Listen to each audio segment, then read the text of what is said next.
One rainy evening in the quiet town of Everwood, little Luna walked home from school in her yellow raincoat. Raindrops sparkled on the street when she noticed a faint golden light coming from the old library, the one everyone said was haunted. Curious, she tiptoed closer. The heavy wooden door was covered in vines. Just as she reached for the handle, creak! It opened by itself. A whisper drifted out, soft as wind. "Come in." Luna stepped inside. Rows of tall shelves surrounded her, filled with dusty books.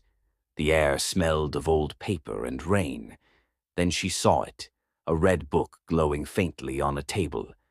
She reached for it, and a voice whispered again, "Read me, before the clock strikes 8." The moment she touched the book, its cover felt warm, almost alive.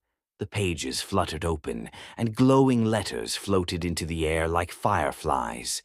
The portraits on the wall blinked, and shadows stretched across the floor toward her. Luna gasped. The open page began writing on its own. Once there was a girl named Luna who loved this library. Her eyes widened. That was her name. The book continued, but one stormy night she disappeared before finishing her story. The old clock began to tick loudly. Tick, tock. The whisper came again, stronger now. "Finish the story before the clock stops." Luna slammed the book shut and ran.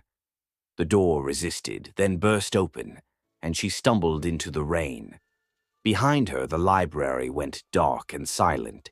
The next morning, she woke up in bed and thought it was just a dream, until she opened her backpack. Inside lay the red book. On the cover, in shiny gold letters, it read, "The Whispering Library, Quiluna." She touched her name and froze as a faint voice whispered once more, "See you next storm."